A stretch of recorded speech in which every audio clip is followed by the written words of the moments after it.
Silver Eyes by Scott Cawthon and breed-wrisley. Chapter 1. He sees me. Charlie dropped her hands and knees. She was wedged behind a row of arcade games, cramped in the crawl space between the consoles and the wall, tangled electrical cords and useless plugs strewn beneath her. She was concerned. The only way out was past the thing, and she wasn't fast enough to make it. She could see him stalking back and forth, catching flickers of movement through the gaps between the games.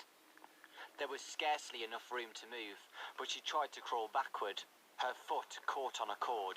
She stopped, contorting herself to carefully dislodge it. She heard the clash of metal on metal, and the farthest console rocked back against the wall.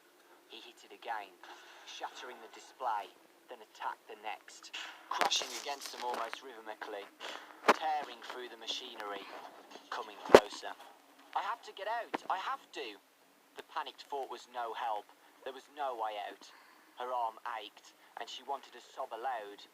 Blood soaked through the tattered bandage, and it seemed though she could feel it draining out of her. The console a few feet away crashed against the wall, and Charlie flinched. He was getting closer. She could hear the grinding of gears and clicking of servos, ever louder. Eyes closed, she could still see the way he looked at her, see the matted fur and the exposed metal beneath the synthetic flesh.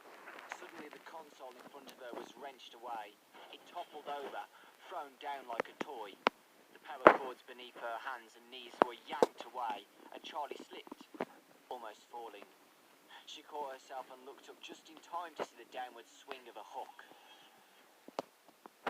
Welcome to Hurricane, Utah. Charlie smiled wearily at the sign and kept driving. The world didn't look any different from one side of the sign to the other, but she felt a nervous anticipation as she passed it. She didn't recognise anything. Then again, she hadn't really expected to. Not this far at the edge of town where it is all highway and open space. She wondered what the others would look like, who they were now. 10 years ago they'd been best friends, and then it happened, and everything ended, at least for Charlie. She hadn't seen any of them since she was 7 years old.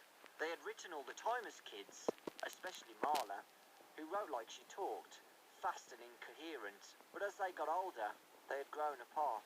The letters had grown fewer and further between, and the conversations leading up to this trip had been perfunctory and full of awkward pauses. Charlie repeated their names as though to reassure herself that she still remembered them. Marla, Jessica, Lamar, Carlton, John, and Michael. Michael was the reason for this trip after all. It was 10 years since he died, 10 years since it happened, and now his parents wanted them all together for the dedication ceremony. They wanted all his old friends there when they announced the scholarship they were creating in his name. Charlie knew it was a good thing to do, but the gathering still felt slightly macabre. She shivered and turned down the air conditioning, even though she knew it was not the cold. As she drove into the town centre, Charlie began to recognise things. A few stores and the movie theatre, which was now advertising the summer's blockbuster hit. She felt a brief moment of surprise, then smiled at herself. What did you expect? The whole place would be unchanged, a monument to the moment of your departure, frozen forever in July 1985? Well, that was exactly what she had expected. She looked at her watch. Still a few hours to kill before they all meet up. She thought about going to the movie, but she knew what she really wanted to do. Charlie made a left turn and headed out of town. 10 minutes later, she pulled to a stop and got out.